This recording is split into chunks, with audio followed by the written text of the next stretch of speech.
ल यहाँबाट न अर्जुन दाइ नयाँ जिन्दगी सुरु गर्नुभएको छ। अब हजुरको लाइफमा चाहिँ बरु धेरै चेन्ज भयो हामीले हेर्दा हेर्दा नै होइन। हजुर युएस आउनुभयो, हजुर युएस आउनुभयो, अब हामीहरू यहीँ छँदाखेरि आउनुभयो। त्यसपछि अब पिएचडीको डिफेन्स गर्न थालिसक्नुभयो, बिए गर्नुभयो नेपाल गएर, भाउजू लिएर आउनुभयो, छोरो जन्माइसक्नुभयो। लाइफमा हाम्रै आँखा अगाडि यति धेरै चेन्ज देखिसकियो।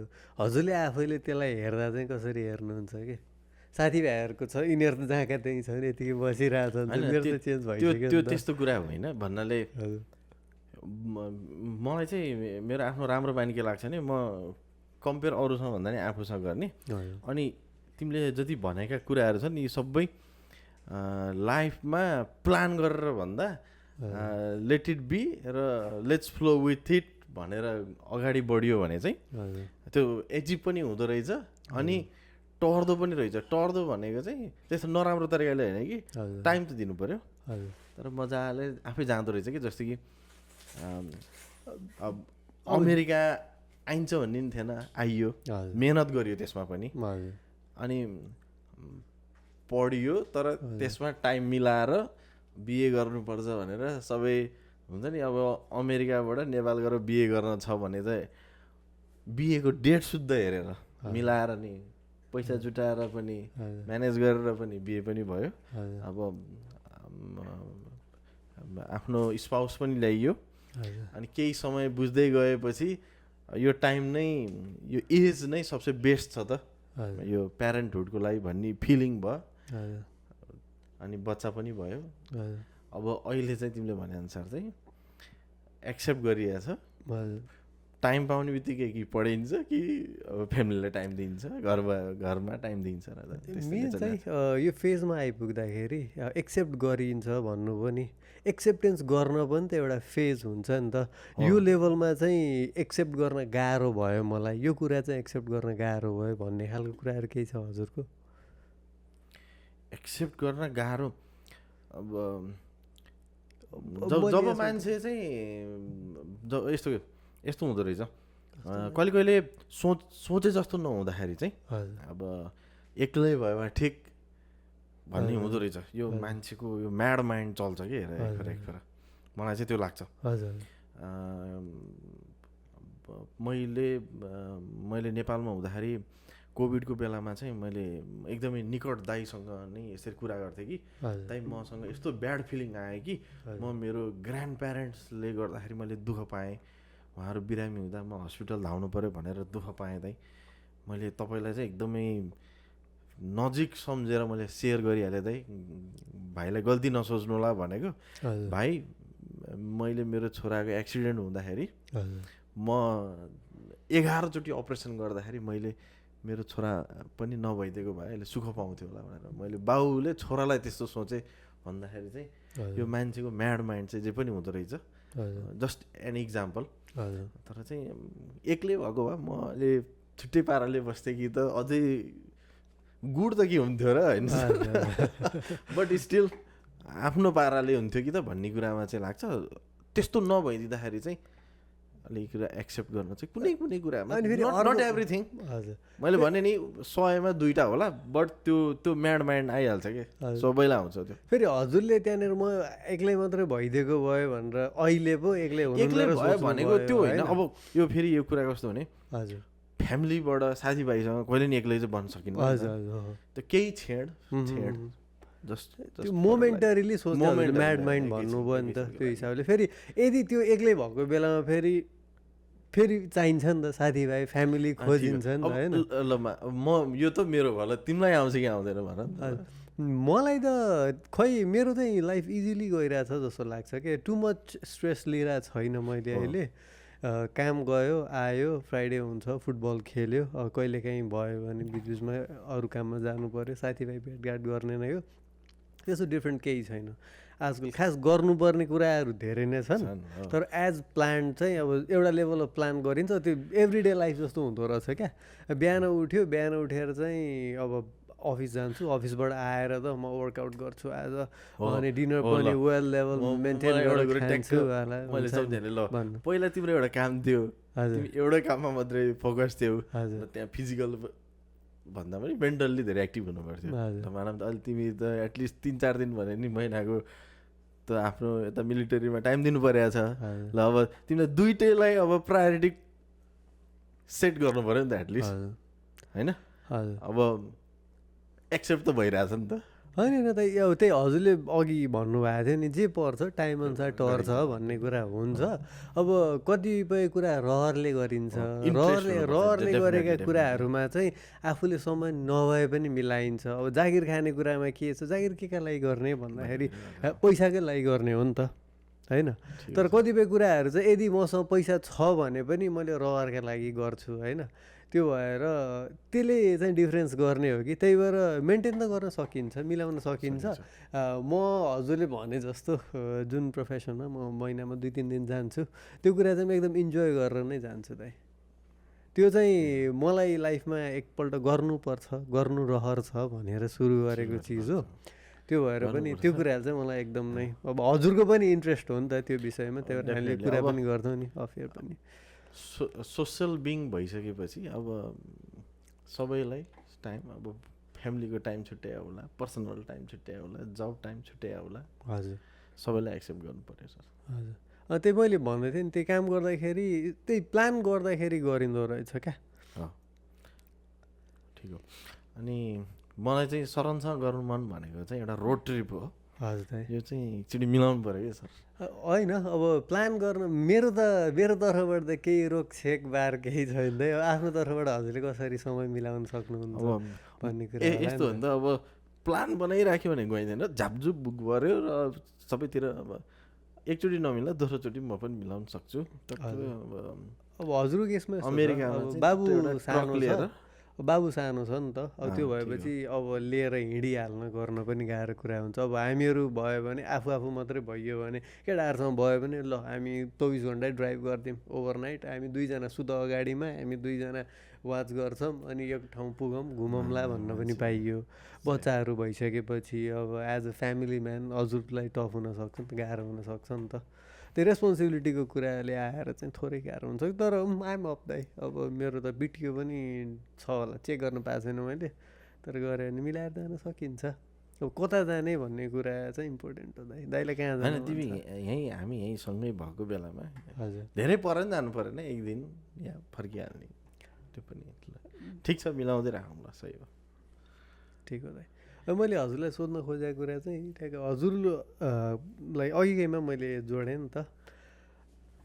हजुर आएपछि आफूमा डिफ्रेन्सहरू देख्नुभयो होला, के होला हुन्छ नि। As a person with time grow त हुँदै गइन्छ। म पनि ग्रो भएको छु, अब बन्जारा दाइ हुनुभयो होला, भाइ पनि भयो होला होइन। त्यो सबैजना हुन्छ, आँखै अगाडि पनि देखिन्छ। तर कति अरू मान्छे ग्रो भएको चाहिँ नोटिस क्लोज भएपछि देखिँदो रहेछ क्या। हजुर आफैमा त देखिन्छ कि देखिन्न। अब हजुरले आफूमा चाहिँ मेरो यो थट प्रोसेसमा यसरी म ग्रो भएँ अथवा लाइफमा त ग्रो नै हुनुभएको छ, त्यो चाहिँ कसरी देख्नुहुन्छ कि थट प्रोसेसमा ओभरअल भनौँ? होइन ग्रो चाहिँ मैले आफूलाई धेरै धेरै डिफ्रेन्स देखेको छु सर यो कुरामा चाहिँ। त्यही त जस्तो कि पहिलो कुरो चाहिँ मलाई चाहिँ सबभन्दा ठुलो कुरो के लाग्छ भने हजुर कुनै पनि व्यक्तिले तब सिक्छ जब घर छोड्छ क्या। हजुर अब घर त छोड्यो छोरो भएपछि त घर छोडेर बाहिर पढ्यो तर देश छोडियो नि राजा। अनि सबै सिकिँदो रहेछ त्यहाँ। अब सबै भन्नाले सबै माहौल। अब म पढ्न आएँ, पढ्ने कुरा सिकेँ। त्यो भन्न खोजेको के भने मान्छेमा बुद्धि विवेक र ज्ञानमा धेरै चेन्ज आयो। भनेको आफूले पढेको कुरामा पोख्तो हुनुपर्छ, अर्काले भनेको कुरामा यतिको फलो गर्ने होइन। बुक पढेर आफूलाई कन्फिडेन्ट बनाउने हो कि आफ्नो इन्साइटले आफूलाई कन्फिडेन्ट बनाउने हो कि, यो एउटा कुरामा चाहिँ मलाई धेरै कन्फिडेन्ट फिल हुन्छ आजकल चाहिँ। बेस्ट पार्ट अफ अमेरिका आएपछिको। अब दोस्रो कुरा, अब यो ठाउँमा मेहनत गरेर फल पनि पाइयो। फल in a sense economically stable भइयो होला या हुने माध्यम सिकेँ होला। अनि अब दोस्रो कुरा चाहिँ त्यसले गर्दा मान्छेलाई कन्फिडेन्ट बनायो। इन अ सेन्स कि एजुकेसनभन्दा छुट्टै पार्टमा अरू कुरामा चाहिँ। अब अरू कुरामा भन्नाले घर परिवारलाई कन्फिडेन्ट दिने, ओहो ल गरेपछि हुँदो रहेछ है भन्ने कुरामा सिकियो।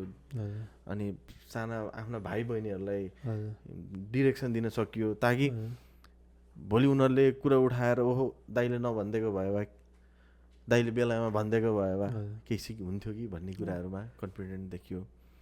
अब अनि अर्को कुरा चाहिँ आफूलाई एकदमै मेन्टली स्टेबल बनाउन सिकेँ। जस्तै कि सानोमा 25-26 एजमा चाहिँ कसैले भन्यो भने त्यतै फलो गर्ने, अनि केही काम गर्न भने बढी आत्तिने। अब त्यो बानी हटेछ अचेल चाहिँ।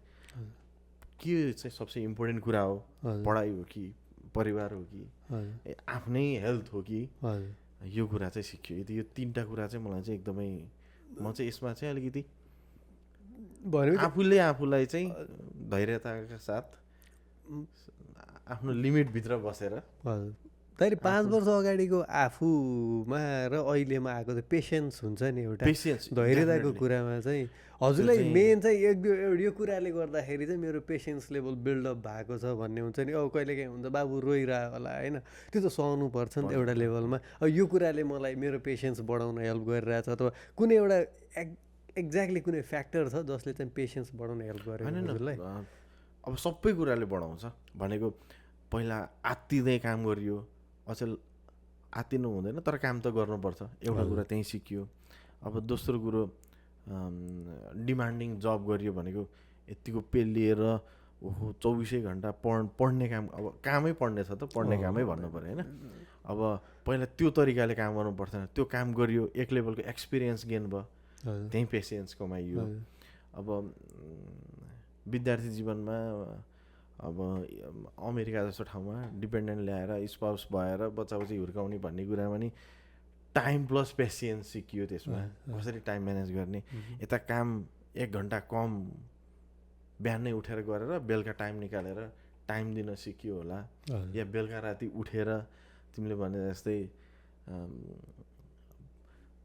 पर्दै नपरेका समस्याहरू पनि झेलियो होला। त्यति मात्रै नभएर साथीभाइका समस्या पनि बुझेर, ल मानौँ सिम्पल भनौँ एयरपोर्टमा कोही नयाँ आउने साथी लिन पनि गइयो होला। यस्ता कुराहरूले चाहिँ धेरै डिफ्रेन्स बनायो 4 वर्ष 5 वर्ष नि भन्नु परेन, 3 वर्षको अन्तरालमा।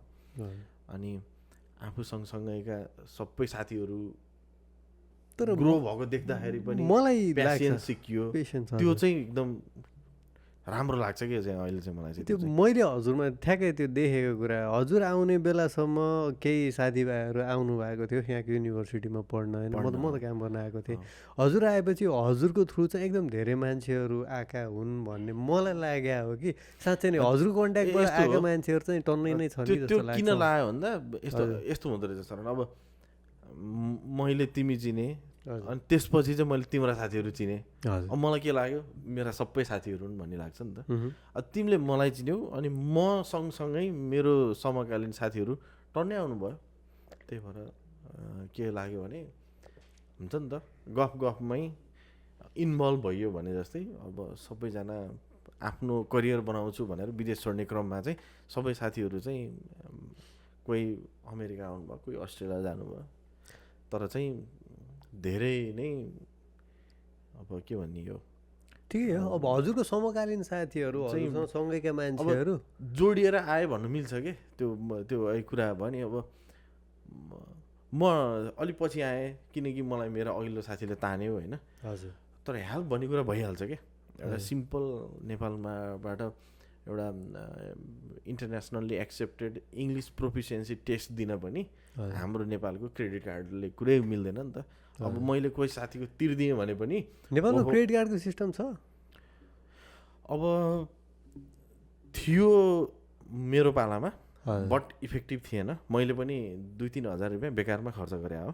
तर लास्ट टाइममा मैले भने नि यहीँको साथीले तिर्दिएँ कि, अनि मैले मलाई उसलाई डलर दिएँ, सरी मैले नेपाली रुपियाँ उसको फ्यामिलीलाई दिएँ, उसले डलरमा मेरो उसले तिर्दिएँ। बट उसलाई साथीलाई के प्राउड फिल हुन्छ भने मैले मेरो साथीलाई हेल्प गरेँ, मैले ल्याउन सहयोग गरेँ, मैले इन्फर्मेसन दिएँ। यतिसम्म भएको छ कि मैले चाहिँ ग्रेजुएट स्कुलको फर्म भर्छु भन्दा अब सुरुवात गर्दाखेरि मैले अन्डर ग्रेडमा थिचेर एप्लिकेसन फिल गरिरहेको रहेछु। उसले चाहिँ मेरो करेक्ट गरिदिए, उसले एउटा केही इट्टा त थप्दियो नि त मेरो अनि प्रोफेसरलाई इमेल गर्यो भने स्कलरसिप पाइन्छ, आफूले तिर्नु पर्दैन, स्टाइपेन्ड पाइन्छ भन्ने कुरा उसले सिकायो। त्यही कुरा मैले मेरा साथीहरूलाई सिकाएँ। यतिसम्म गरेँ कि काहीँ भ्याकेन्सी खाली छ भने एप्लाई गर्न लगाएँ। धेरै कुरा हुँदो रहेछ सर। अझ यो कुन भने हाम्रो जिपिए कन्भर्जनका कुराहरू कम हेल्प गर्छ यो कुराले। हामीलाई कति डिलेमा हुन्छ यो के हो कसरी हो जिपिए? मलाई चाहिँ थाहा छैन कि जिपिए कन्भर्जन। अब यो सबै अब धेरै इन्स्टिट्युट भन्ने कि या एजुकेसनल इन्स्टिट्युट जुन चाहिँ सर्टिफाइड लेभलमा छन्, त्यो चाहिँ फेरि युनिभर्सिटी बेस्डमा हुन्छ या रिजन बेस्डमा हुँदो रहेछ। जस्तै युटी सिस्टम भनेको युनिभर्सिटी अफ टेक्सासले कुन कुनलाई मान्यता प्राप्त दिएको भन्ने हुन्छ। त्यस्ता अर्गनाइजेसन थुप्रै हुँदो रहेछन् यहाँ।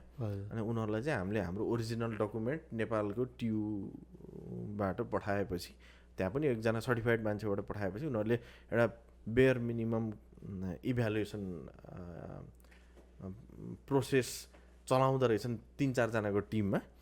अनि उनीहरूले चाहिँ जस्तो कि इन्जिनियरिङ त एउटा कमन कुरा हो नि त, नेपालमा पढे पनि अमेरिकामा पढे पनि। अनि एउटा सर्टेन ग्रेडिङ सिस्टममा, अब हाम्रो पर्सेन्टेज सिस्टम भयो, उनीहरूले त्यसलाई एउटा ग्रेडिङ सिस्टममा इक्विभ्यालेन्ट एउटा रेन्ज बनाएर चाहिँ हामीले ल्याएको मार्क्सलाई कन्भर्ट गर्दा रहेछन्। अनि उनीहरूले एउटा जिपिए दिँदा रहेछन्। अनि मेरो फिलिङ्स चाहिँ के छ भने हाम्रो पर्सेन्टेज सुन्दाखेरि चाहिँ कम सुनिन्छ, तर जिपिएमा सुन्दा हाई हुन्छ कि। भनेको 4 आउट अफ 4 भन्न पाइयो भने 100% जस्तो लाग्छ नि त आफूलाई। तर त्यो एउटा रेन्ज हो नि त। तर त्यसले केमा फरक पार्दो रहेछ त नि भन्दा स्कलरसिपमा फरक पार्दो रहेछ कि। जिपिए त्यो कन्भर्जन गर्यो भनेपछि त्यो हजुरले लिएको कोर्सहरू हेरेको अनुसार दिने हरेक कोर्स बाई कोर्स इभ्यालुएसन गरेर हामीले ल्याएको पर्सेन्टेजलाई एउटा जिपिएमा भनेको एउटा सर्टेन रेन्जको ग्रेडिङमा, इभन त्यो नम्बरमा होस् या एबिसिडी हाम्रो कसरी 4 आउट अफ 4 कसरी उनीहरूले एउटा माध्यम बनाएर कन्भर्ट गरेका हुन्छन् आफ्नो अनुसार। अब त्यो हुँदा चाहिँ हामीलाई के फाइदा भइदिँदो रहेछ भने पर्सेन्टेजमा पढेर आएको सिस्टमबाट आउँदा जिपिएमा जाँदा त्यो रेन्जमा चाहिँ हामी टप लेभलमा पढिदिँदो रहेछौँ। जस्तो कि मेरो 70-80% आयो नि, यहाँ 4 आउट अफ 4 भएर 100% जस्तो लुक हुँदो रहेछ। ताकि मैले कुनै एउटा स्कलरसिपको लागि चाहिँ फाइट गर्दाखेरि चाहिँ मेरो पनि एउटा गुड पार्ट भयो भनौँ न। त्यसले गर्दा धेरै साथीहरूले स्कलरसिप पाउनु भयो भनेको ओभरअल त्यो इन्फर्मेसन भनिदिँदैमा के भनौँ न। ओभरअल त्यो पर्सेन्टेजवाला सिस्टम भन्दा जिपिएवाला सिस्टम भइदिएको भए अहिलेलाई सजिलो हुँदो रहेछ सबैलाई कि एक्स्ट्रा खर्च पनि त भयो नि त होइन अलिअलि खर्च गर्नको लागि। होइन ठिकै छ भनौँ आफ्नो देशको तरिका होला, एजुकेसन सिस्टम होला। जस्तो कि मैले पर्सेन्टेजमा पढेँ, जिपिएमा कन्भर्ट गर्दा अलिकति खर्च चाहिँ भयो। तर सिम्पल तरिकाले भन्दा चाहिँ पर्सेन्टेजबाट जिपिएमा आउँदा चाहिँ हाम्रो कन्टेक्स्टमा चाहिँ राम्रो जिपिए देखिँदो रहेछ। त्यसले गर्दा चाहिँ धेरैलाई हेल्प गर्यो। जस्तो कि मसँगै +2 पढेका साथीहरू या मसँग नर्सरीदेखि पढेका साथीहरू, त्यो बाहेकका स्ट्रक्चर इन्जिनियरिङ भन्दा छुट्टै जियोटेक इन्जिनियरिङ गरेका, वाटर सप्लाई गरेका सबै साथीहरूको कुरा सुन्दाखेरि चाहिँ या उनीहरूलाई मोटिभेट गर्दाखेरि चाहिँ होइन अब दुःख गर्नुपर्छ, विदेश गएर गर्नुपर्छ भन्ने क्रममा चाहिँ सबै साथीहरू आए। यस्तै सानो सानो कुरालाई समात्दै त्यसले चाहिँ धेरै हेल्प गर्यो। के अरे विदेश जाने त्यही त भन्नु पऱ्यो, हजुरले साथीहरूलाई हेल्प गर्नु यताउति आउनुभयो। अब हजुरले नै गाइड गरेर आएका भनौँ न एउटा लेभलमा मान्छेहरू, अब वेल सेटल्ड करियर भएका मान्छेहरू नै पनि अब होइन म पिएचडी गर्छु। अब पिएचडी गर्ने गोल हुनसक्छ कसैको, तर not everyone wants to do PhD नि त। कतिपय मान्छेहरूले गर्न सक्दैन। तर धेरै मान्छेहरू जसको वेल सेट करियर छ त्यो मान्छेहरू बच्चा लिएर देश छोडेर हिँड्नु अथवा त्यसरी मुभ गर्नु चाहिँ के हो जस्तो लाग्छ हजुरलाई? किन त्यस्तो भइरहेछ खासमा? अब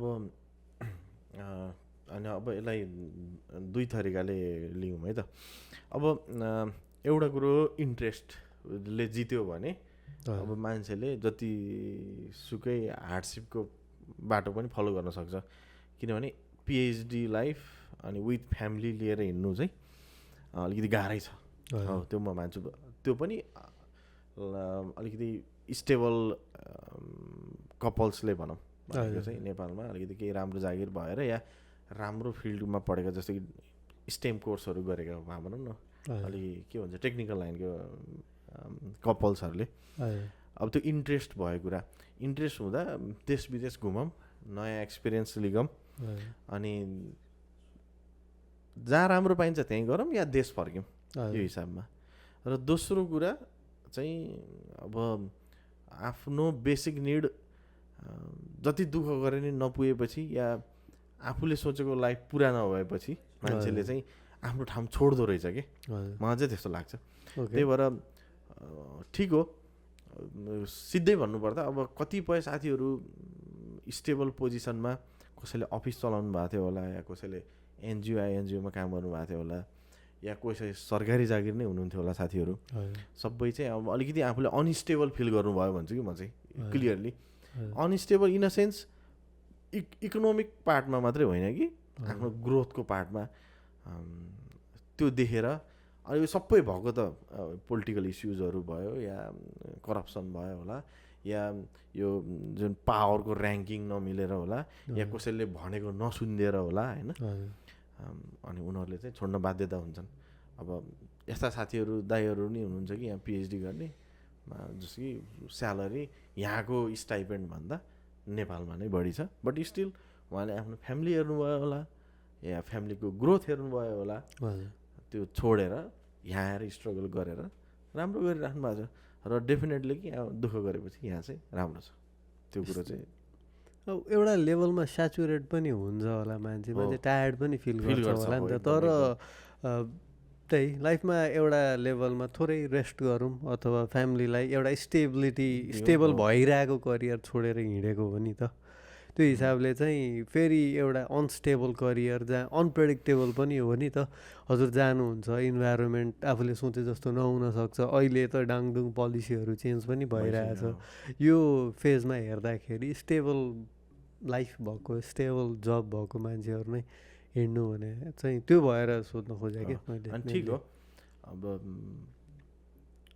अब यो स्टेबल केलाई भन्ने नि हुन्छ होला होइन तर अब हामी नर्मल मिडल क्लास फ्यामिलीबाट आएको मान्छेले त अलिकति राम्रो देखिहाल्छ नि त उसले जो क्यापेबल छ उसले त राम्रो देखिहाल्छ कि भनेको म पनि गाडी चढौँ गाडी चढ्नेले म पनि प्लेन चढौँ भन्ने देखिहाल्छ र उसले प्लेन चलाउनु चाहिँ मन लागेन मलाई के हो क्लास लिन जानुपर्ने हो नेपालमा त बहुतै रिस्क छ होइन मैले यति धेरै साथीहरू देखेको छु कि जो एरोनोटिक्स इन्जिनियरिङमा या म पाइलटै बनेर हिँड्छु भन्ने ऊ मात्रै होइन कि उसको घर परिवारले प्रेसर दिएर ऊ पढ्न जान नि दिएन कि मान्छेले अनि यति रिस्क छ नि हाम्रो देशमा प्लेन चढ्न होइन ओहो म पहिलोचोटि प्लेन चढ्दाखेरि मैले नि आफूलाई प्रमिस गरेँ म सकेसम्म हिँड्दिनँ भनेर मलाई स्टिल अझै पनि डर लाग्छ कि प्लेन चढ्न अहिलेसम्म म नेपालभित्रको डोमेस्टिक फ्लाइट एउटा पनि चढेको छैन म पहिलोपल्ट फ्लाइटमा विदेशमा चढाएँ हो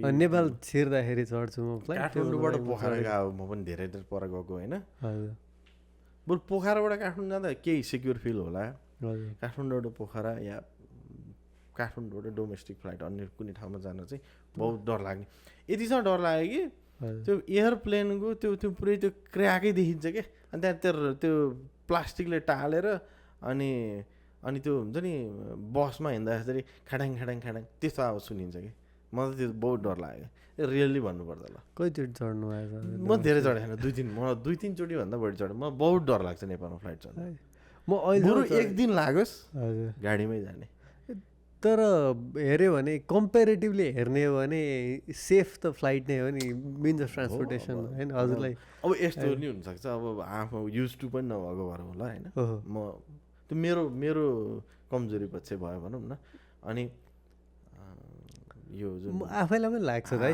हाइटबाट नि डर लाग्छ इफ यु आस्क मी म आफैलाई पनि फ्लाइटमा अब नेपालको केसमा भयो भने म एकपल्ट पनि चढेको छैन नि मलाई चढ्छु जस्तो पनि लाग्दैन किन सिधै इन्टरनेसनल फ्लाइट भयो हजुर होइन तर म अहिले पनि गएँ भने म चढ्छु जस्तो मलाई लाग्दैन क्या मलाई आफैले त्यो हेर्दाखेरि एकदम कम्पेरिटिभली धेरै भएको देखिन्छ नि त मलाई बरु जति पहिरो गए पनि र जति बाटो जति खोलाको टुप्पा भए पनि बरु बाटो चाहिँ अलिकति राम्रो धेरै राम्रो भइरहेछ अब म चाहिँ काठमाडौँ पोखरा गर्ने भएकोले अब त्यो पृथ्वी आयो त राम्रो नै बनायो कि बरु अरू बाटो पनि ठिकै छ होला एक्सिडेन्टको रेट बरु बाटोमै दिएर होला म पछिल्लोपल्ट जाँदाखेरि त बहुत टाइम लागेको थियो बाटो बनिसकेको थिएन त्यहाँनिर म 2022मा गएको थिएँ अब हाम्रो समस्या त्यही हो नि त एउटा फ्लाइओभर बनाउन यहाँ 1.5-2 वर्ष लाग्दैन यहाँ 2 दिनमा बनाइदिन्छ नि सर अनि फरक त्यो भयो हजुर प्लान नै होला आखिरमा गरे प्लेन उडाउने कुरामा साथीभाइले प्लेन त यसो हल्का लगाएको बेलामा चाहिँ तेरो दाइले उडाउँछ प्लेनवाला हुन्छ नि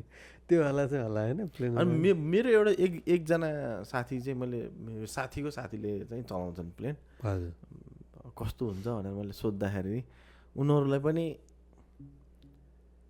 नलेज प्लस डर नै हो अब अहिले त डराउनै पर्छ नि त प्लेन चलाउन and of the day practical नै त हो नि होइन मलाई आफैलाई पनि लाइसेन्स लिन चाहिँ मिल्दो रहेछ क्या पर्सनल्ली लिन पनि अनि मैले एकजना साथीसँग कुरा गरेको थिएँ उसले मैले हाई स्कुल पढ्दाखेरि पढेको थिएँ अनि एकपल्ट त्यो खै केमा म बस्न चाहिँ बसेको छु उडाउन मिल्छ कति 40-50 कति $20,000 जतिमा सिम्पल आफैले त्यो भाडामा लिएर उडाउन मिल्ने खालको प्लेन चाहिँ चढ्न मिल्छ भनेर मलाई एकपल्ट त्यो जोस आयो होइन मैले एकछिन स्कुल हेरेँ मैले होइन स्कुल हेरेँ अब त झन् नउडाउने यसरी फ्यामिलीमा बसिसकेपछि ए त्यो हजुर अब सिङ्गल हुनुहुन्थ्यो अथवा अनम्यारिड हुनुहुन्थ्यो त्यति बेला अनि हजुर बिहे गर्नुभयो बच्चा पनि छ अनि हजुरले आफैले भन्नुहुन्छ नि अहिले भर्खर भन्नु पनि अब त नउडाउने भन्नुभयो नि त्यो लेभलमा आफूले त्यो थोरै रिस्क लिन अलिक बढी डराइन्छ डेफिनेटली डराइन्छ त्यति मात्रै हो र गाडी चलाउँदाखेरि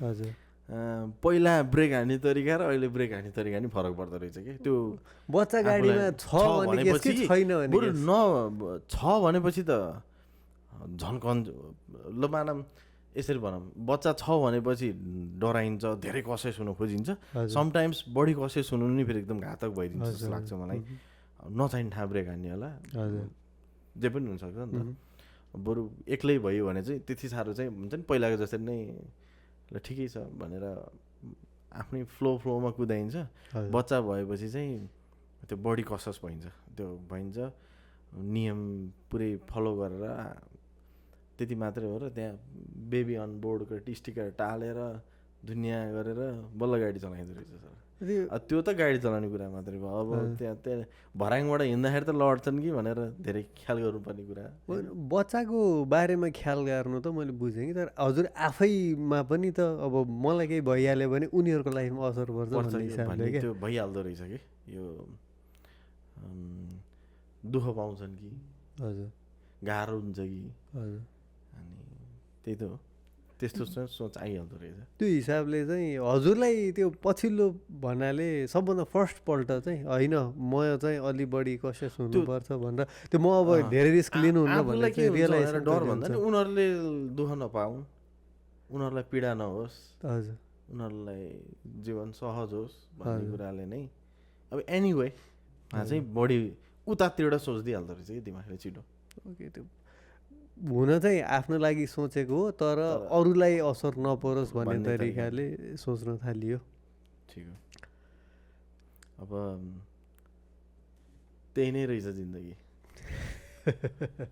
त्यस्तै त्यही त भन्नु पऱ्यो नि अब ठिकै हो त जिन्दगी भने यस्तै त हो नि त्यो भनेको तर त्यही बच्चाहरू भनेको चाहिँ नेक्स्ट लेभल हुँदो रहेछ मैले अस्ति भर्खर त्यही मुभमेन्ट भयो नि त आन्दोलन भयो अनि त्यही त तिमी जेनजेमा परेको परेन त्यो सोध्नुहुन्न नि त त्यो उमेरको त्यो अलिक गाह्रो कुरा म पर्न चाहिँ पर्दैन तर त्यो सोधिहाल्नु के लाग्छ त अब नेपालमा केही चेन्ज हुन्छ जस्तो लाग्छ त तिमीलाई चेन्ज त अब इन्टरिम गभर्मेन्ट भयो अब मैले त्यस्तो धेरै क्लोजली हेरेको त छैन इन्टरिम गभर्मेन्ट भयो तर मैले अब अनेस्टली भन्ने हो भने चाहिँ म देख्दिनँ होइन किनभने नर्मलाइज भइसक्यो क्या लाइफ नर्मल भइसक्यो त्यहाँनिर अब जुन पोलिटिकल रूपमा पहिला इस्ट्याब्लिस्ड मान्छेहरू थिए 2-3जना मान्छे जाला नि तर त्यही पार्टीहरू नै आउँछ अनि त्यो के भन्छ शासन व्यवस्था त्यो पद्धति चेन्ज गरे भने हो नत्र यही नै संसदीय व्यवस्था भन्छ नि त्यो पार्लियामेन्ट्री सिस्टम आउने त्यहाँबाट पार्लियामेन्टले प्राइम मिनिस्टर सेलेक्ट गर्नेवाला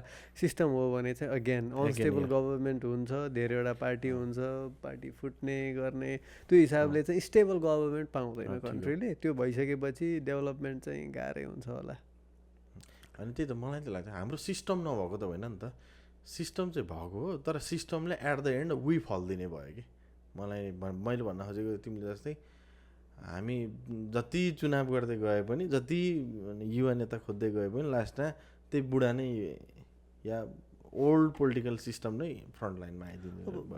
बुढा युवा नेता भन्ने कुरा भन्दा पनि मैले हेरेको चाहिँ अब ओभरअल यो पार्लियामेन्टको अब 2/3 अथवा बहुमतले सरकार बनाउँछ भन्ने कुरा हो नि त। अब डिरेक्टली इलेक्टेड प्राइम मिनिस्टर हुन्थ्यो भने के हुन्थ्यो, उसले सिधै जनताबाट नोमिनेटेड मान्छे हो भन्ने कुरा हुन्थ्यो। अब यहाँनिर चाहिँ बिहाइन्ड द सिन एकदम नै धेरै गेमहरू खेल्न सक्छ नि त। भनेको रङ एक्ट हुने ठाउँहरू या मिसयुज हुने ठाउँहरू धेरै क्रिएट भइदियो कि डिफ्रेन्ट लेभलमा।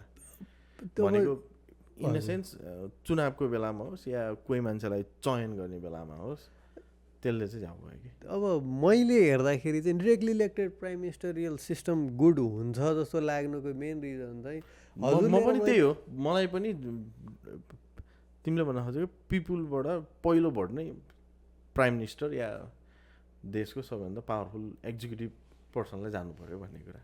त्यो भइसकेपछि अब त्यहाँनिर मिसक्यालकुलेसन्स हुनसक्छ, अब पपुलिस्टहरूले जित्न सक्छन्, यस अफकोर्स।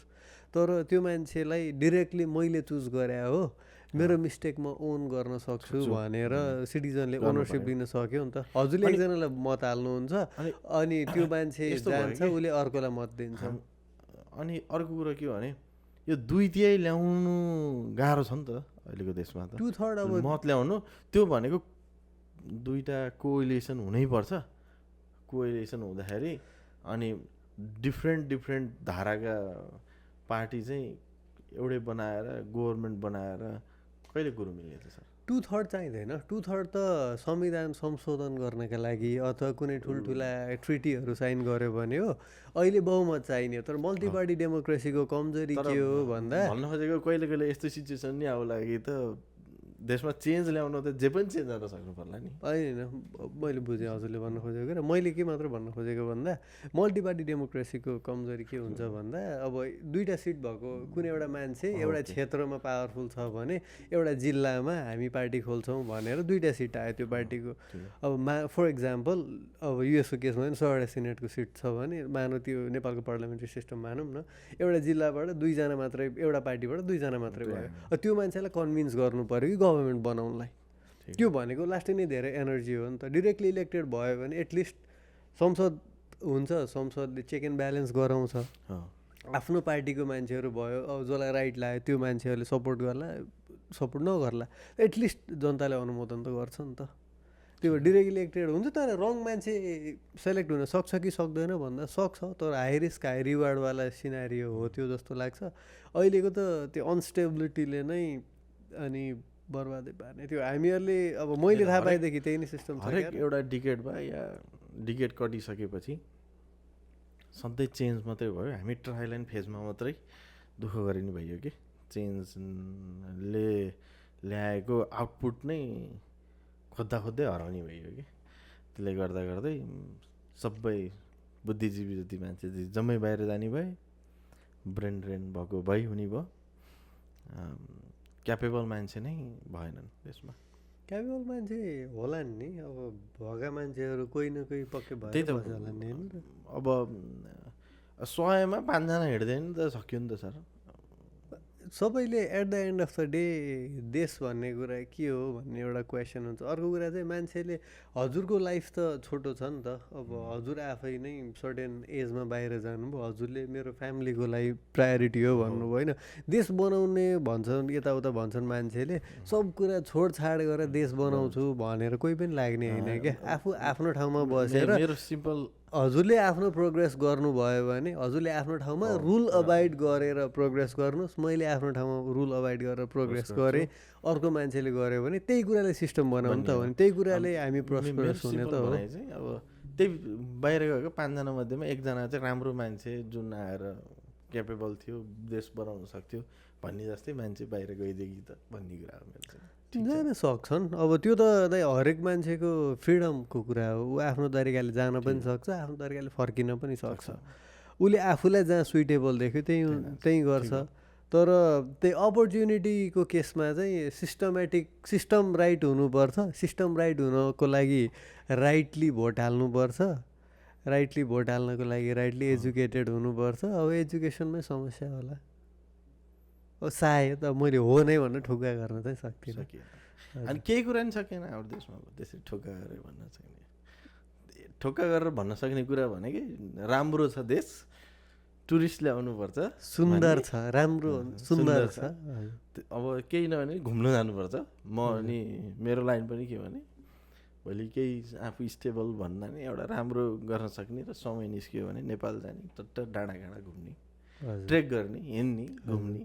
म प्लेन चढ्न चाहिँ फेरि सक्दिनँ, घुम्ने हिँडेर घुम्ने भन्ने लखर होइन। त्यो 11 नम्बरको गाडी चढेर हिँड्दाको जस्तो मजा त केही पनि छैन जस्तो लाग्छ मलाई। जाने देखाउने सबैलाई हो ल, सबै कुरा यहीँ छ। मलाई व्यक्तिगत रूपमै भन्यो भने पनि अब कतै टाढा जानु पर्यो भने त फ्लाइट लिनै पर्यो, त्यो नयाँ कुरा हेर्नलाई जाने कुरा। तर सराउन्डिङमा भयो भने केही कुरा हेर्नु मन छ भने म सकेसम्म बिस्तारै गयो भने धेरै भिजुअलाइज गर्न सकिन्छ, धेरै कुरा हेर्न सकिन्छ नि त।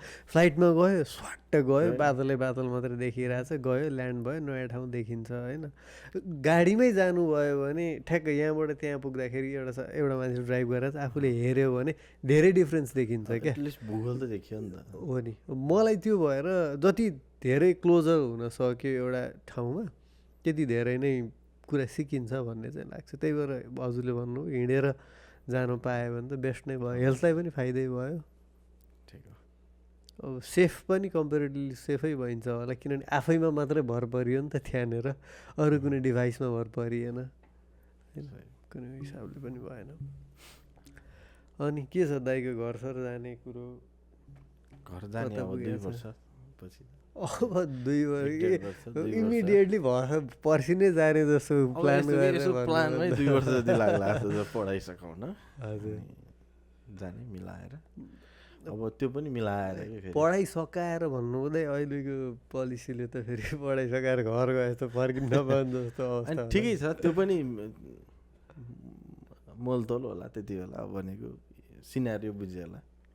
अब नभए घरकालाई ल्याउने क्लियर कुरो। ठिक हो, नभए घरकालाई ल्याउने। घरका मान्छेहरू के छ त टेक्दै अनि यता आउने गर्ने केही हुन्छ घरको कुरा होइन। अब घरकालाई ल्याउने भन्ने कुरा चाहिँ अब त्यही भिजा हान्नै गाह्रो छ सर। हजुर। अनि दोस्रो कुरो अब इन्ट्रेस्ट मात्रै भएर नि भएन, भिजा हान्नु पऱ्यो या उनीहरू पनि अब अर्को घरमा भनेको बहिनी र मम्मी हुनुभयो। अब बहिनी पढ्न आउनु पऱ्यो, मम्मीलाई अब कसरी ल्याउनु पऱ्यो भन्ने अब प्रोसेस होला केही समयपछि। फेरि अब जागिर सागिर खाने मान्छे भइसकेपछि, घरमा भइसकेपछि अब मेनली मैले हेर्दाखेरि चाहिँ अब यङ मान्छेहरू, अब हुन त पेरेन्ट्सहरू पनि यङ नै गरिनुहुन्छ, 60 नपुग्दासम्म त मान्छे यङ नै मान्नु पऱ्यो होइन, काम गर्ने उमेरसम्मको। हाम्रो एज ग्रुपको मान्छेहरूलाई सजिलो छ नि त कम्पेरिटिभली, नयाँ कुरा एडप्ट गर्न, नयाँ कुरा सिक्नको लागि सजिलो भयो। उहाँहरू त एउटै सोसाइटीमा धेरै वर्षदेखि बसिरहनु भएको छ। अनि फेरि मन पनि त्यही भइसक्यो, अनि आउट अफ दि बक्स जान नि अलिक गाह्रै हुन्छ नि त मम्मीहरूको जेनेरेसन। मन नै नपरे पनि हजुरलाई लाग्दैन, कुनै कुरा हजुरलाई मन लाग्दैन, तर हजुर त्यो कुरामा फ्यामिलियर हुनुहुन्छ। मानव हजुरले दाल भात खानुहुन्छ होइन रेगुलरली एभ्रिडे लाइफमा, अनि नयाँ टोटली नयाँ कुरा भयो पिज्जा छ अरे त्यहाँनिर होइन, तर दाल भात खासै मिठो छैन, धेर मिठो छैन भन्ने थाहा छ हजुरलाई, ठिक्क छ त्यो भने दुईवटा अप्सन दियो, हजुरलाई एकदम भोक लागिरहेको छ भने के चुज गर्नुहुन्छ होला कि कम्फर्टेबल कम्फी हुने हिसाबले? अब आफूले खाइराखेकै कुरा त्यही दाल भातै भनिन्छ। मलाई उहाँहरूको केसमा त्यही लाग्छ, उहाँहरू त्यो सोसाइटीसँग 100% सन्तुष्ट हुनुहुन्छ त भन्दा आई डाउट इट, तर उहाँहरू कम्फर्टेबल हुनुहुन्छ त्यहाँनिर, किनभने उहाँ आफै नै त्यो सोसाइटीको एउटा पार्ट भइसक्नु भयो कि। ठिक हो। अनि त्यो सोसाइटीको स्टेक होल्डर हो नि त उहाँहरू, चाहेर नचाहेर। जसो तसो रमाइलो गर्ने, बस्ने, आफ्नो काम गर्ने। हजुर, रिप्रेजेन्टेटिभ सेलेक्ट गरे जस्तो एक्सेप्टेड कुरा भयो कि। हजुर। के छ त अनि तिम्रो चाहिँ भन नेपाल जाने? मेरो खोइ त यसपालि दसैँमा चाहिँ गइँदैन, दसैँमा जाने कुरा चाहिँ थियो, घरै जाने होइन कि कतै न कतै जान्छु भन्ने थियो। यसपालि अब एउटा डिफ्रेन्ट सहर चाहिँ जाँदैछु, अर्को वर्ष जाने भन्ने सोच छ। फेरि म के प्लान भइरहेछ कि लाइफमा, अनि त्यो प्लानहरू अब सोचे जसरी भयो भने जान सकिन्छ, तर एक दुईवटा स्कुल जानुपर्ने भयो यताउति भयो भने चाहिँ फेरि नजान पनि सकिन्छ। मेनली चाहिँ अब यो वर्ष होइन अर्को वर्षको दसैँमा मिलेसम्म मिलाएर जाने। एकपल्ट दसैँ पारेर गएको थिएँ, जुठो पऱ्यो, दसैँ मान्न पाएन। अनि डुल्न जान्छु भनेको, डुल्न जाँदा पनि पुरा त्यो पुरै पानी पऱ्यो क्या, ढुट्टो पानी पऱ्यो कि त्यो दसैँको फेजमा। डुल्न पनि जानु पाएन, घरमा चट्ट बसेर तास खेलेर बस्यो जिन्दगी हेर्नु त। ठिक छ, त्यो पनि राम्रै कुरो हो, सिकियो। अहिले तास खेल्न सिकियो भनौँ न। ठिक हो। दाइले कहिले, ए साँच्ची तास खेल्न चाहिँ कहिले सिक्नु हो दाइले? तास खेल्न चाहिँ त्यो कोही बित्दाखेरि, हजुर, त्यो बेलुका राति कुर्न जाने बेलामा, हजुर, अनि ती ठुलाहरूले खेलेको देखेर सिकियो तास खेल्न चाहिँ। भनेको कोही रमाइलोको लागि खेले, कोही पैसाको लागि खेलेको थिएँ, त्यति बेला सिकियो। कहिले भने हजुर सुरुमा सिकेको गेम के थियो? सुरुमा सिकेको त जुतपत्ती जोडा मिलाउने। हजुर, अनि त्यसपछि चाहिँ फलास सिकियो। हजुर, अनि त्यसपछि चाहिँ यस्तै अरू किट्टीहरू, अनि यो के भन्छन् म्यारिजहरू, त्यसपछि पछि सिक्यो। तर चाहिँ मलाई जस्तो लाग्छ 6-7 कक्षाबाट चाहिँ मैले चाहिँ सिकेँ। अब घरमा चाहिँ मलाई फेरि यो त्यस्तो ठाउँमा जुन दुःख परेको ठाउँमा जानुपर्छ जस्तो लाग्छ। अनि हामी उता मलामी जानेदेखि लिएर या कुर्न जान चाहिँ त्योभन्दा नि जाने यसो गफसफ गर्ने भन्ने हुन्थ्यो। त्यहाँ मान्छे तास खेलेपछि चाहिँ एउटा राम्रो भुल्ने वातावरण हुँदो रहेछ। म आफूले परेपछि नि थाहा भयो, एक्सेप्टेड कुरा त्यो चाहिँ। मान्छेले चाहिँ एउटा गफ गर्ने वातावरण बन्दो रहेछ कि त्यो चाहिँ। भनेको चाहिँ त्यो अब सिरियस बेलामा के गफ गर्ने भन्ने हुन्छ नि त मान्छेले।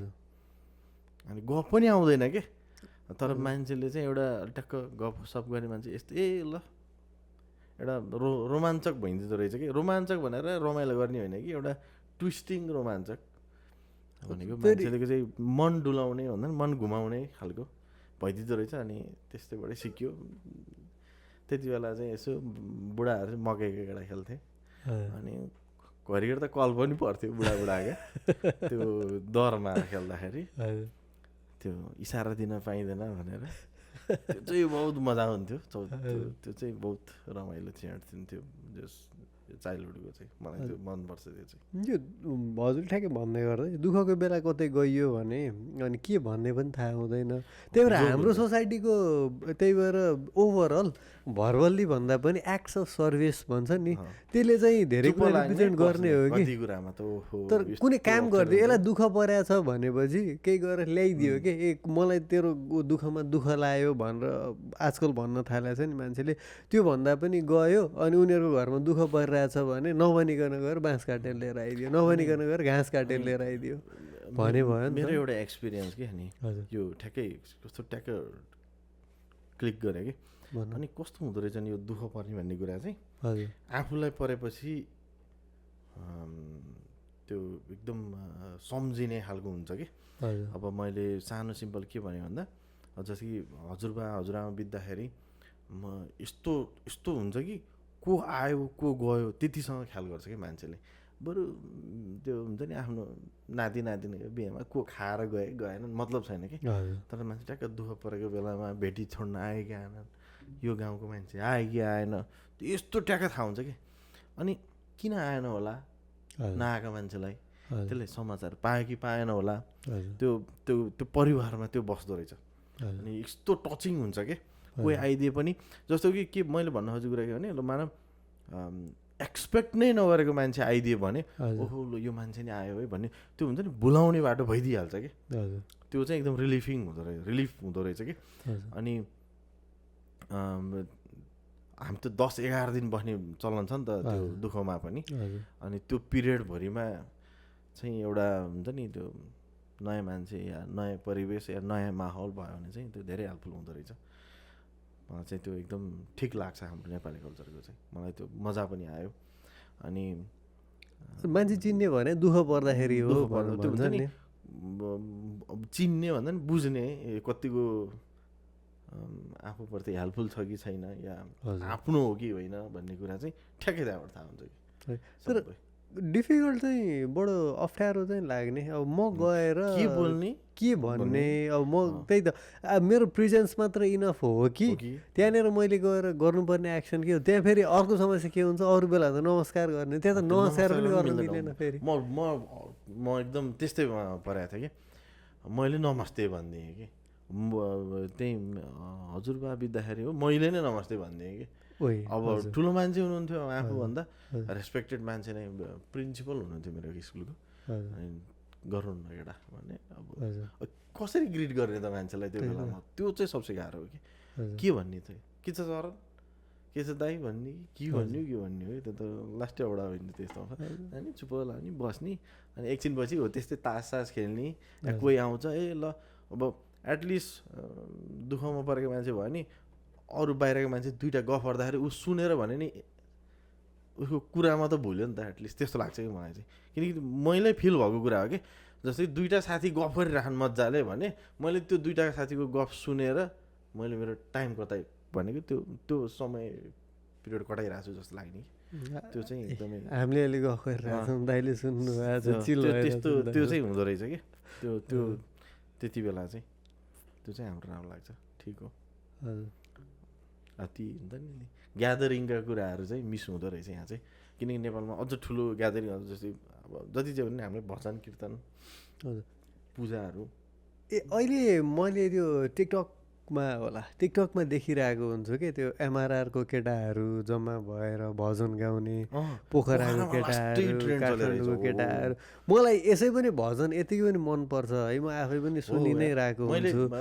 एकजना मामाले भिडियो राखिरहनुहुन्छ कि लगभग शुक्रबार शनिबार हो कि यो, अनि यो इस्कनतिर यताउता यो लास्टै ट्रेन चल्यो हो लगभग मैले हजारौँ मान्छे एकैचोटि नाचेको पनि देखाएको छु हो। हजारौँ होइन मैले दियोस् त्यो केटाहरू एमआरआरको जम्मै हजारौँ कि त्यस्तो भजन टोली नै बनाएर हजुर अनि त्यो पनि गाउनु पनि त राम्रै ट्यालेन्ट हुनु पऱ्यो नि त ठ्याक्क मिलाएर होइन अनि नाच्ने। यो चाहिँ मैले देखेको थिएँ पहाडतिर धेरै राम्रो चाहिँ धेरै राम्रो, किनभने मलाई आफैलाई मनपर्छ। फेरि मलाई फेरि त्यस्तो बजाउनु सजाउनु चाहिँ आउँदैन, मलाई फेरि गीत गाउनु नि आउँदैन। जाने बस्ने हेर्ने त्यही ताली बजाउने, मलाई त्यो खैँचडी बजाउनु चाहिँ अलिअलि आउँथ्यो, त्यस्तो राम्रोसँग आउने होइन। त्यो नाच लागेपछि त्यो नाच लाग्नु भने पनि खास त्यो एउटा ऊ हो जस्तो लाग्छ मलाई। हेल्थ इस्यु चाहिँ हेल्थ इस्यु हो है। अब हामीहरूले हेर्दाखेरि चाहिँ यो मान्छेलाई नाच्नु लाग्यो के गर्यो त्यो झन् रोमाञ्चक भइदिने कि झन् उहाँहरू कडा नाचिदिन्छ नि त त्यसपछि। हजुर त्यो बडीमै पेन नभए जसरी या थाक्दै नथाके जसरी नाचिदिन्छ नि त। हजुर त्यो चाहिँ त्यही त हो त्यस्तै भएपछि नि गइन्छ नि त। त्यो मेडिकलले के भन्छ नि त्यो सोध्नुपर्ने खासमा हामीले यो कुरा साह्रो त कसरी ट्यालेन्ट भयो होला रहेछ होइन नि त्यो खोज्ने त्यो गुगल गर्नु त हो नि हामी जान्ने मान्छे ए होइन दाइ त्यो हिसाबले जान्ने नाच्न गाउन जान्ने मान्छे चाहिँ कला हो। तर हाम्रो सोसाइटीले मैले अहिले आएर रियलाइज गर्छु अहिले एकदम धेरै पैसा कमाउने जुन प्रोफेसनहरू छ नि त्यो सोसाइटीलाई यसरी थिचेर राखेको रहेछ कि अब फेसन डिजाइनर भन्यो, लुगासुगा सिलाउने मान्छेहरूलाई लिमिटेड कुराहरू, लिमिटेड रिसोर्सेस दिने, पैसा पनि नदिने, चामल दिने गर्ने होइन। गीत गाउने मान्छे, बाजा बजाउन जान्ने मान्छेहरूलाई पनि लिमिट गरेर राख्ने अथवा त्यो छुट्टै कास्ट बन्द गरेर राख्ने। अहिले हेर्नु सबभन्दा धेरै चल्ने त्यो गर्ने को हुन्छ गीत गाउने मान्छे त्यो टेलर स्विफ्ट हेर्नु त, टेलर स्विफ्टले जति पैसा कसले कमाएर होला कि अहिले। अनि नेपालमै पनि दुःख गर्दै गर्दै गीत गाएर राम्रो पोजिसनमा पुगेर राम्रो घर जग्गा भन्दा नि राम्रो लाइफ कमाउने धेरै हुनुहुन्छ। मैले मेरो एकजना साथीकै हामी समकालीन म ब्याचलर सकेर काम गर्ने ठाउँकै साथीको वाइफ पनि one of the greatest singer नै भइसक्नु भयो नेपालमा, लेडी हुनुहुन्थ्यो। हजुर लाग्दैन हामीहरू ग्रो हुँदै गर्दाखेरि कहिले पनि यो स्पोर्ट्समा अब नर्मल्ली हो सायद मिडल क्लास हाउस होल्डको मान्छेहरू, मैले मेरो घर वरिपरिको साथीभाइलाई पनि हेर्छु, आफैलाई पनि हेर्छु, त्यहाँनिर कहिले पनि ओहो त स्पोर्ट्समा एक्सेल गर्न सक्छस् भनौँ स्पोर्ट्समा न इन्करेज गरिन्थ्यो, न कुनै मान्छे म्युजिकमा लाग्न खोज्यो भने म्युजिकमा त गाइने भएर खान के खालास र भन्ने हिसाबको कमेन्टहरू होइन, पढ्नै पर्छ जागिरै खानुपर्छ भन्ने, यो चाहिँ के मिडल क्लास थट हो कि हाम्रो सोसाइटीको प्रब्लम हो कि के हो खासमा? हजुरको वरिपरि त्यो थियो कि थिएन इन्भाइरोमेन्ट? मजाले किन नभने मेरो क्लासमेट नेपाल फुटबलको डिफेन्डर हो अजित भण्डारी भन्ने। कस्तो कोइन्सिडेन्ट भयो भने म अमेरिका उड्नुभन्दा अघिल्लो दिन उसलाई भेटेँ मैले, अनि अनएक्सपेक्टेड भेटियो, मैले ह्यान्डसेक गरेँ, अनि अजित म त अमेरिका जान लाग्यो, म देश छोड्ने भयो भनेर भनेको। उसले मलाई अर्को सक के भन्दैछ, म पनि देश छोड्दैछु, म अस्ट्रेलिया जाँदैछु भनिदियो कि। म सक भएँ कि हामी सँगै फुटबल सँगै, त्यसले चार्ज हान्दा मेरो हात फर्किआयो कि हामी स्कुल लेभलमा खेल्दाखेरि। अब उसले देश छोड्नु ला रहेछ कि भनेको चाहिँ एउटा कुरो ठुलो भन्दा ठुलो पनि के भने ठिक्कको पनि एउटा प्लेटफर्म भएन, साथीहरू अटाउन सकेनन्, सबै निस्किए। अनि निस्किँदा अब गाइड गर्ने मान्छे नि कोही छैन भनेको हामी कोचिङदेखि लिएर टिम पनि छैनन् होला राम्रो। अब मेस्सी पनि त एकदम ठुलो ज्याङ्गो खतरा एक्स्ट्रा ह्युमन पावर लिएर आएको त होइन होला, हामी जत्रै मान्छे हो, हामी पनि त्यही एभरेज, हजुरभन्दा सानो छ, एभरेज हाइट लिएर आएको, स्किल नभएको होइन हामी मान्छन्, हाम्रो टन्नै फुटबल साथीहरू या क्रिकेट साथीहरू सबै छन् जस्तो लाग्छ, तर उहाँहरूले ठाउँ पाउनु भएन। मेरो त्यस्तो कोइन्सिडेन्ट भएको छ कि ठ्याक्कै म सक भएको कि ऊ त नेसनल डिफेन्डर, के अरे यो के भन्छ अरे हाम्रो टप लिग खेल्ने ऊ राम्रो, यो पुलिसबाट हो कि आर्मीबाट खेल्थ्यो, उसको त 2-3 तलब आउँथ्यो। ए डिभिजन लिग खेल्नेको 60-70 हजार पर मन्थ हुन्छ, यतिसम्म हुन्छ कि विदेशबाट गएर यो घाना कता खेलाडी पनि सस्टेन गर्न सक्छ। त्यत्रो कोभिडमा धरि सस्टेन गर्न सक्ने माहौल थियो भने हाम्रो साथीहरूलाई पुगेन कि बडा गाह्रो छ। तर त्यहाँको लागि नपुग्नुको एउटा रिजन चाहिँ आफ्नो साथीभाइ विदेश गए, उनीहरूले टन्न कमाइरहेछ, उनीहरूको लाइफस्टाइल हेर्ने। हजुर, आफू मात्रै बाँच्न सक्यो नि त, साथी पनि उसले परिवार अटाउन सकेन होला। हजुर, फेरि त्यस्तो करियरमा इन्जुरीको पनि डर हुन्छ, एकपल्ट इन्जर्ड भएपछि करियर सकिने पनि सक्छ। तर चाहिँ साथीहरूले चाहिँ अब आउँछ त बिलामा भिडियो, त्यो एउटा अन्डा खाएर थोरै 1 प्लेट चना खाएर कति खेल्ने यार। अहिले त डेभलपमेन्ट भइसक्यो होला जस्तो लाग्छ, क्रिकेटमा चाहिँ पैसा छ, क्रिकेटमा बल्ल भएको राजा। अब मलाई चाहिँ के लाग्छ भने फुटबल त पहिलेदेखि थियो नि त, हामीले राम्रै खेले आजकल चाहिँ ध्वस्त भयो होला, किनभने म एउटा सर्टिफाइड स्टेडियम त भएन। हजुर, हामी हुर्किँदै गर्दाखेरि मलाई इन्ट्रेस्टिङ लाग्यो चाहिँ मलाई नेसनल टिमको सबै प्लेयरहरूको नाम थाहा थियो होइन। अनि टप स्कोरर हरि खड्का थिए क्या, जुमनु राई, अनिल गुरुङहरूले क्या गोल हान्थे भन्ने। म पोखराबाट आएको, हामी पोखरामा एन्फा कपहरू हुँदाखेरि के अरे पोखराको रङ्गशालामा त हामी गेम हेर्न जान्थ्यौँ अलिक ठिकै किनभने स्कुल कलेज नै त्यहाँ नजिक भएपछि हामी त्यो अन द वे परिन्थ्यो, गेम भएको थाहा हुन्थ्यो भनेको। राम्रै एउटा के भन्छ रङ्गशाला भनेपछि राम्रै ठाउँ हो नि त। हाम्रो यो साफहरूको गेम हुँदा नि यो साफ कन्ट्रिजहरूले एप्रिसिएट गरेको ठाउँ हो कि पोखराको चाहिँ। मैले त्यो कता पढेको थिएँ भनेको सबै भेन्यूमध्ये चाहिँ पोखरा राम्रो लाग्यो अरे, प्लेसले पनि वेदरले पनि। त्यस्तो राम्रो ठाउँ छ नि त खासमा भन्यो भने। दुबईले गराउन सक्छ नि, हामीले गराएर पैसा कमाउन सकिन्थ्यो नि त हाम्रो देशले, एउटा त्यता लगानी गर्ने भने होइन, राम्रो स्टेडियम बनाएर गेम होस्ट गर्न सक्ने भने नि हुन्थ्यो नि त। किनभने हाम्रो देशमा टुरिज्म ल्याउनलाई कुनै रोकावट छैन, ल आइदेऊ गेम हेरिदेऊ रमाइलो गरेर जाऊ भन्दा बिचमा गेम हेरेर जान्थे होइन। एउटा फ्रेन्डली म्याच गराउनु सक्यो भने पनि हुन्थ्यो नि त भनेको, राम्रै कन्ट्री बिचको। फेरि त्यो मैले चाहिँ कसरी हेर्छु त्यो कुरा भन्दाखेरि, हामीहरूसँग अफर गर्ने नेचुरल कुराहरू चाहिँ टन्नै छ, तर हरेक मान्छेले नेचरमा मात्रै गएर इन्जोय गर्छ भन्ने छैन नि त। त्योभन्दा बाहेकको अप्सनमा के हुने त भन्ने कुराले पनि फरक पार्छ होला कि। मान्छेहरू आए गेम हेरेर मोबाइल पार्टी गर्छु नि त भन्नको लागि त्यसै अनुसारको ठाउँहरू हुनु पऱ्यो, पैसा खर्च गर्ने ठाउँहरू हुनु पऱ्यो। लोकल मान्छेले फेरि त्यो एफोर्ड गर्न गाह्रो हुन्छ, टुरिस्टहरूले गर्नु फेरि 1 लाखजनालाई गर्नु पऱ्यो भने 10,000 जनालाई बस्ने ठाउँ, घुम्ने ठाउँ।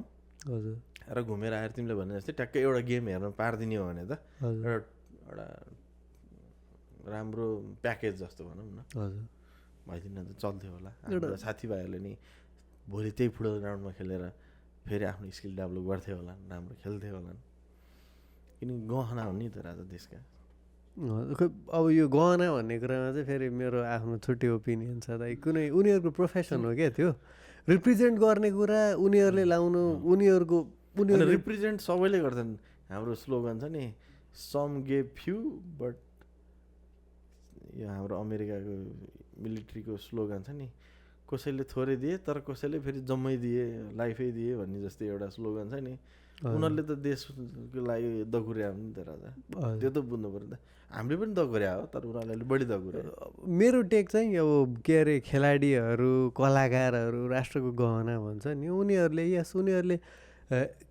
आफूमा जे छ त्यही स्किल देखाउने हुन् क्या उनीहरूको थोरै डिफ्रेन्स के हुन्छ भन्दा उनीहरू पपुलर भए उनीहरू फेस भएर देखाउन सक्छन् भन्ने कुरा डिफ्रेन्ट होला होइन तर मैले चाहिँ ओभरअल गहना हुन् उनीहरूलाई डिफ्रेन्ट ट्रिटमेन्ट हुनुपर्छ भन्ने कुरा चाहिँ म बिलिभ गर्दिनँ म पर्सनली गर्दिनँ हजुर पनि त्यो देशको नागरिक हो म पनि त्यो देशको नागरिक हो भनेपछि कुन एउटा देशको नागरिक उदाहरणको लागि भन्यो भने पाउनु पर्यो एटलिस्ट मेहनत त कदर गरिदिनु पऱ्यो नि त उनीहरूलाई त्यति चाहिँ गर्नु पऱ्यो ल उसले आफ्नो प्रोफेसनमा काम गर्नको लागि इन्भाइरोमेन्ट दिनु पऱ्यो तर कुनै एउटा नेसनल टिम रिप्रेजेन्ट गर्नु भनेको उसको प्रिभिलेज हो क्या त्यो भनेको उसको राइट होइन उसले त्यो प्रिभिलेज पाएको छ उसले रेस्पोन्सिबिलिटी पुरा गर्न चाह्यो भने गर्न सक्नुपर्छ कसैले जबरजस्ती उसले त खेल्नुपर्छ भन्न मिल्दैन नि त ठिक हो त्यो भएर गहना भनेर त्यो एक्स्ट्रा अर्डिनरी छुट्टै नै ट्रिटमेन्ट दिनुपर्छ भन्ने चाहिँ तर उनीहरूलाई नेसनल टिमबाट खेल्ने बेलामा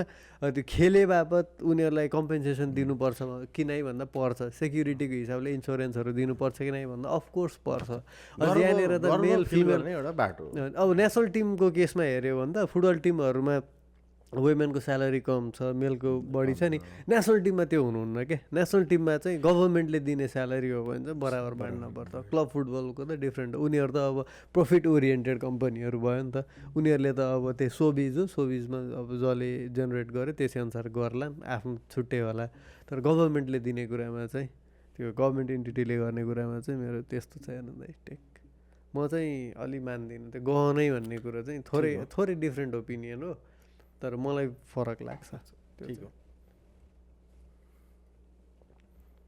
कति भयो टाइम भाइ भइसक्यो ल ठिक छ अनि अरू के छ दाइ कुरा गर्न मिल्ने हजुर के कुरामा कम्फर्टेबल हुनुहुन्छ त त्यो बारेमा कुरा गरौँ दाइलाई गाह्रो पार्नु भएन फेरि बल्ल ल ठिक छ त्यसो भए आजलाई यहीँ सकाइदिउँ न त ल अर्जुन दाइसँग फेरि पनि बसेर कुरा गर्न पाएँ ल अघिल्लो फर्स्ट सिजनको त रेकर्डिङ गरियो कता हरायो अब सेकेन्ड सिजनको चाहिँ स्योर नै अपलोड गरिन्छ यो एपिसोड ल थ्याङ्क यू